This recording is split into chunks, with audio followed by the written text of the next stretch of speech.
안녕하십니까. 이성수의 증시 토크입니다. 자, 좀 기분 안 좋은 소식이 지금 뉴스로 계속 이어지고 있죠.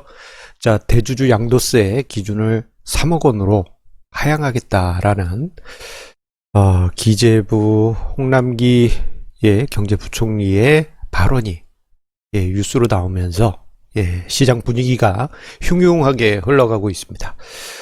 특히 이제 코스닥 시장 같은 경우에는 낙폭이 크게 발생하면서 정말 좀 부담스러운 모습까지 보여주고 있는데요. 자, 이러한 모습, 이게 연말에 더 진하게 나타날 가능성이 높다 보니 투자자분들의 투자 심리가 지금 얼음처럼 꽁꽁 얼어 있습니다. 자, 만약에 진짜로 기재부에서 대주주 양도세 3억 원을 강행하게 된다면 우리가 시장을 어떻게 봐야 될지 이 부분에 대해서 오늘 증시 토크에서 좀 다루어 드리도록 하겠습니다. 생각보다 날카로운 조정 가능성이 있을 텐데요. 그런데 또 다른 이면의 모습까지도 함께 생각해 보도록 하겠습니다. 자, 기재부에서 지금 대주주 양도세 3억 원 기준을 강행하려고 하고 있습니다.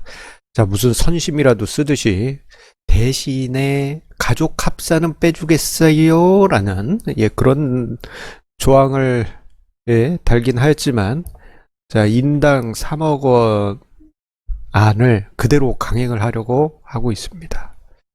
자, 야당 쪽에서 10억 원을 10억 원 기준을 유예하는 법안을 상정하긴 하였습니다만, 뭐 야당이기 때문에 힘 좀 그렇죠. 자, 그런데 정작 민주당에서는 이게 오늘 아침 뉴스에서 나온 것인 것 같습니다. 자, 가족 학사는 당연히 빼는 거고 5억 원 내서부터 협상하자 뭐 이런 식의 뉴스 기사가 있더라고요. 전 그 뉴스 기사 보고 정말 당혹스러웠습니다. 자, 우리가 무슨 가격 협상할 때 일단 확 깎고 가격 협상하면 어떻게 됩니까? 거기서부터 또 낮춰야 돼요. 협상이란 게 그렇지 않습니까? 자, 그런데 민주당에서는 확 깎고 거기서 또 협상하자. 기재부에서는 그냥 3억 원 강행하겠다. 말 걸지 마. 막 이런 분위기입니다. 자, 어쨌거나 5억 원도 말도 안 되는데, 자, 기재부 분위기대로 간다면 대주주 양도세 기준 3억 원 강행은 이거는 거의 뭐 기정사실화 되는 흐름입니다. 자, 오늘 증시가 장중에 코스닥 시장을 중심으로 해서 크게 흔들리고 있는 이유도, 자, 이 뉴스를 보자마자 대주주 양도세 기준 그래도 좀 작은 희망이라도 있지 않을까 싶었던 좀 물량을 크게 들고 있는 투자자들이 실망 매물을 던지기 시작했기 때문입니다. 자, 그렇다면 향후 시장은 어떤 흐름이 나타나게 될까요? 뭐 여러 가지 상황들을 생각해 볼 수 있지만, 일단 첫 번째로 발생할 수 있는 가장 큰 시나리오는 올해 폭등했던 종목을 중심으로 해서 매물이 출회될 가능성이 높아지게 됩니다. 자, 오늘 이게 어제 나왔던 뉴스인데 이제 오늘 아침에 접한 뉴스입니다. 자, 셀트리온에서 대주주 양도세 3억 원을 회피하기 위한 매물들이 쏟아졌다. 이런 이야기가 나왔습니다. 자, 그 근거로 자, 최근에 셀트리온을 매도하는 창구가 DB금융투자 창구 쪽으로 대규모로 매도 물량이 나왔다라고 그렇게 나왔는데, 이게 좀 이해가 안 가실 수도 있어요. 왜냐하면은 보통 우리가 이제 거래원 수급 창구를 보게 되면 키움증권이 가장 위에 많이 있잖아요. 그런데 DB금융투자가 위에 있는 경우는 그렇게 많지 않습니다. 그런데 셀트리온에서 DB금융투자가 중요한 이유가 이게 아마 몇 년 전에 공매도 관련한 이슈가 있어서 셀트리온 주주들이 대규모로 DB금융투자는 공매도 관련해서 비협조적으로 나올 것이다. 그러한 이슈가 있어서 셀트리온 강성 주주분들이 DB금융투자로 많이 넘어갔습니다. 자, 그런데 그분들이 매도 물량을 내놨다? 그러면 당연히 DB금융투자 창구로 잡히게 되겠죠. 자, 시세도 많이 올라가 있고, 그리고 많이 올라가고 보니까 대주주 양도세 대상이 되시는 분들이 많아졌을 것이다 보니까 자연스럽게 아무리 강성주주라고 하더라도 나 일단 차익 실현하고 대주주 양도세 저 대상에 되기가 싫어 하셨던 분들이 많이 계실 겁니다. 자, 그런 모습들이 관찰되었던 것이죠. 자, 이처럼 올해 주가가 급등했던 종목들 사이에서 이러한 비슷한 현상들이 많이 나타나게 될 겁니다. 차익 실현 욕구가 클 수밖에 없고요. 그리고 대주주 양도세 대상이 되는 그 회사의 주주분들도 상당할 것이기 때문입니다. 특히 올해 주가가 급등한 종목들 같은 경우에는 밸류에이션 자체가 측정 불가능한 버블 영역까지 올라가 있지 않습니까? 자, 이런 종목 같은 경우에는 자연스럽게 매물이 나와도 이상하지 않을 판인데 대주주 양도세 기준이 적용이 되면서 자, 큰 규모로 가지고 있는 투자자들이 추가적으로 매도할 가능성이 높을 수밖에 없는 것입니다. 자, 이러한 현상이 9월 중순부터 해서 조짐이 나타났었고요. 그리고 10월 하루 단위로 뭐 대주주 양도세 기준이 뭐 다시 늘어날 수 있어, 뭐 3억 원으로 강행한데 이 이야기가 왔다 갔다 했지 않습니까? 그때마다 뭐 하루 반등, 하루 위축 이러한 상황들이 반복되긴 하였지만 일정 부분 대주주 양도세 대상이 되는 3억 원 초과하는 투자자들이 매도 물량을 내놓으면서 최근에 보게 되면 급등했던 종목들이 제법 깊은 낙폭을 보이고 있는 것을 여러 종목에서 여러분들 보실 수 있을 것입니다. 제법 깊은 하락폭이 발생하기도 하죠. 자, 이러한 현상을 생각해 보면 내가 보유한 종목이 올해 엄청난 주가 상승이 있었고 말도 안 되는 밸류에이션 레벨까지 올라갔다 그러면 자, 올해 대주주 양도세 기준 3억 원 저 이슈에 직격탄을 맞을 가능성이 커지게 됩니다. 자, 그리고 우리가 생각해 볼 수 있는 두 번째 시나리오는요. 11월과 12월 정도부터 영향권에 들어갈 것으로 예상이 되는데요. 지금 같은 경우는 그나마 좀 급등했던 종목들이 대주주 양도세 기준이 되시는 그 주주분들의 매도 물량에 따른 영향이 있습니다만 자, 11월과 12월부터는 자, 애매하게 상승한 애매한 등락률을 보인 그러한 스몰캡까지도 영향을 미칠 수가 있습니다. 자, 생각해보면 대주주 양도세 대상이란 게 자, 올해 연말 기준으로 태그가 딱 붙었어요. 너는 A 종목의 대주주 양도세 대상이야. 하지만 내년 4월 전에만 팔면 양도세 안 붙습니다. 그리고 손실로 매도해도 양도세가 안 붙어요. 하지만 대주주 양도세 대상이라는 그 꼬리표가 달린 것 그 자체만으로도 불편해하신 분들이 많습니다. 왜냐하면은 금융소득 종합과세 관련해 가지고 그 꼬리표가 붙으면 여러 가지 불편한 부분이 생기는 것을 경험한 분들이 많다 보니 대주주 양도세 대상 요것도 불편하게 생각하면서 자, 폭등하지도 않고 그냥 애매한 상승률을 기록한 종목들도 11월과 12월 사이에 매물이 출회될 수 있고 특히 이들 종목 중에서 스몰캡 같은 경우 주가에 직접적인 부담을 받을 수가 있습니다. 자, 이러한 시나리오가 11월과 12월 중에 나올 가능성이 크고 특히 폭등하지 않은 종목 같은 경우에는 주주들이 본인이 대주주 양도세 기준이 되는지를 몰라요. 폭등한 경우에는 내 평가 금액이 이러네 하면서 인지하고 있지만 인지를 못할 가능성이 높습니다. 그러다 보면 11월에 알고 계신 분도 있지만 12월이 돼서야 뒤늦게 알고 급하게 좀 일부 투매하는 그러한 현상이 나타날 수 있는 것입니다. 그래서 9월과 10월에는 기폭등한 종목 그리고 11월과 12월에는 애매하게 상승했던 스몰캡 애매하게 또는 하락했던 스몰캡에서 악영향이 발생할 수가 있는 것입니다. 특히 신용융자 비율도 높은 그러한 종목이라면 자, 이런 상황이 연쇄적으로 발생할 수 있습니다. 자, 11월과 12월 사이에 대주주 양도세 회피 물량으로 인해서 주가가 일시적으로 충격을 받을 수 있어요. 자, 그런데 그 회사가 별 문제가 없다면 바로 이제 회복할 수도 있고 좀 시간이 지나지만 이렇게 회복할 수 있습니다. 하지만 자, 이 과정에서 주가가 급락했는데 신용융자가 많아요. 그러면 강제 청산이 진행이 되면서 추가 급락이 발생할 수 있습니다. 매우 깊은 날카로운 주가 급락이 발생할 수 있는 것이죠. 그렇기 때문에 개별주에서 발생하는 대주주 양도세 물량으로 인한 부담은 어느 정도일지는 제가 예상할 수가 없습니다. 확실한 것은 신용융자 비율이 높은 종목 같은 경우에는 주가의 부담이 클 수 있다는 점을 우리가 좀 염두에 둘 필요가 있겠습니다. 자, 그런데요. 지금 여기까지 생각해 보면 9월, 10월, 11월, 12월 다 안 좋아요. 그런데 우리가 한편으로 좀 생각해 볼 부분이 하나 있습니다. 자, 물 한 모금만 먹겠습니다. 자, 무엇이냐?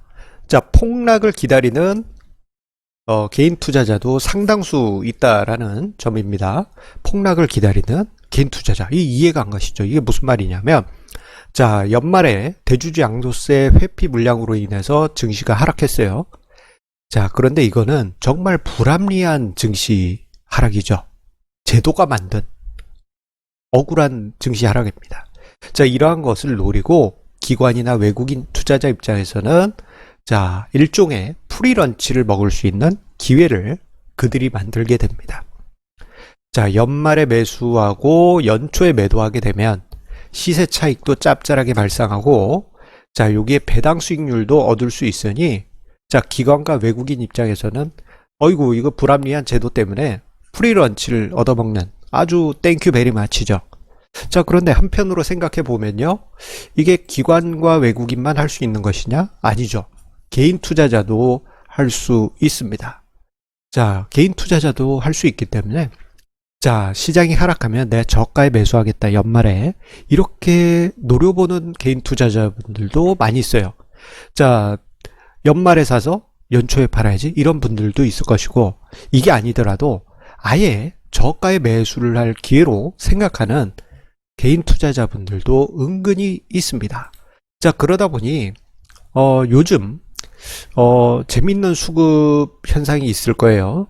자, 이게 통계치에서는 그 안을 정확하게 볼 수 없지만 대주주 양도세 회피 물량이 분명 지금 현재도 출회되고 있을 텐데 그 물량하고 반대로 주가가 하락하니 저가 매수하는 자, 그 매수세하고 충돌하면서 개인의 수급이 혼재 상태, 혼란에 빠진 그러한 상태가 나오고 있을 겁니다. 자, 이 수급 흐름 속에서 만약에 연말에 개인이 저가 매수를 노린 이제 조막조막한 개인 투자자 분들이겠죠. 대규모로 그것을 노리고 매수한다면 대주주 양도세 이슈로 인한 충격이 제한적일 가능성도 높습니다. 순간적으로 폭락했다가 순간적으로 제자리로 가는 그러한 현상도 기대할 수 있어요. 대신 이거는 우리가 정확하게 예측할 수 있는 부분은 아닙니다. 충격은 일정 부분 발생할 수밖에 없기 때문이죠. 자, 앞서 언급드린 대로 자, 대주주 양도세 회피 물량 10월 들어서 출회되는 거 맞아요. 그 매도세가 워낙 급하다 보니까 코스닥 지수 같은 경우 좀 부담스럽게 흘러가면서 마이너스 오늘도 장중 마이너스 기록하는 건 맞습니다.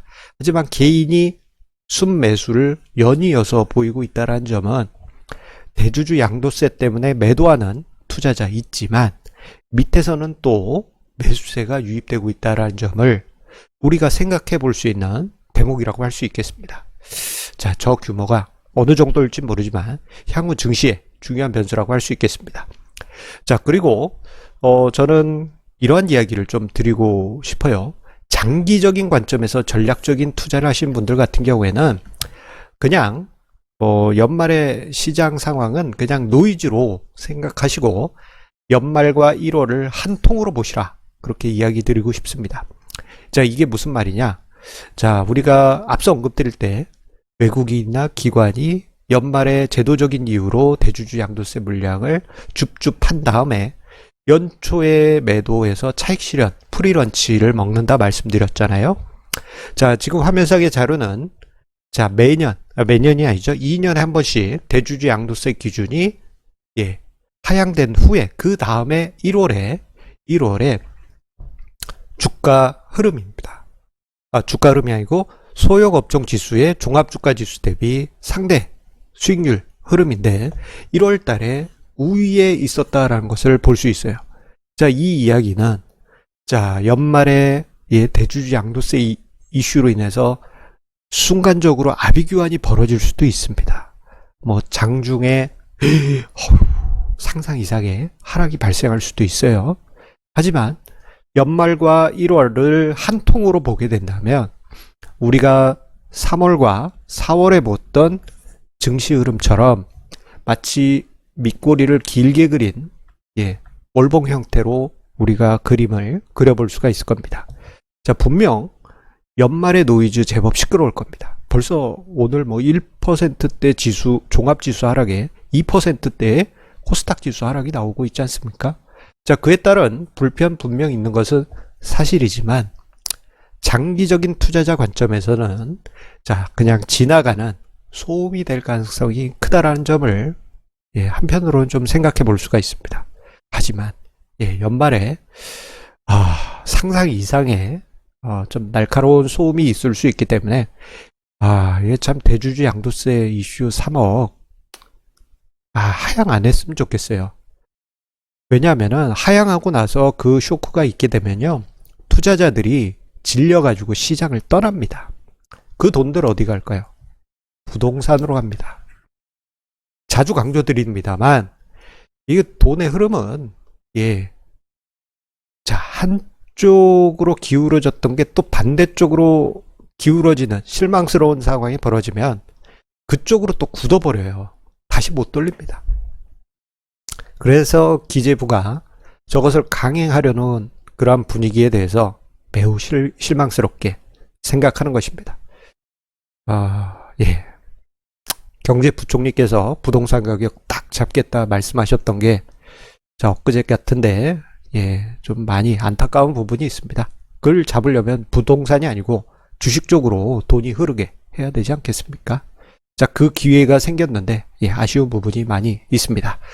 자, 항상 우리 애청자님의 구독, 좋아요, 알람 설정, 그리고 주변에 공유해 주시는 그 마음에 감사드립니다. 자, 앞으로 연말 상상 이상으로 롤러코스터와 같은 장세가 나타날 수 있습니다. 자, 그 흐름 속에서 조막조막 작은 개인 투자자들의 매매가 어떤 힘을 만들지는 지켜봐야 될 변수입니다. 그리고 대주주 양도세 회피를 위해서 매도하는 투자자가 전량을 매도하는지 아니면 일부만 매도하는지에 따라서 또 시장 분위기는 약간씩은 틀릴 수 있어요. 다만 이 과정에서 대출을 많이 낀 2030 투자자분들이 피해가 없기를 바랍니다. 자, 2030 투자자분들 알아서 B2 너무 과도하게 했다 하시면요, 알아서 줄이세요. 제발입니다. 자, 그래야지만 다음에 찾아오는 큰 기회를 내 것으로 만들 수가 있습니다. 자, 이 기회 어떻게 보면 대주주 양도세 기준이 되는 분들이 투매하면서 여러분들한테 또 기회를 만들어주는 거 아니겠습니까? 자, 관점을 달리 보면 또 다른 것도 보이게 됩니다. 자, 오늘 증시 토크 함께 해주셔서 감사합니다.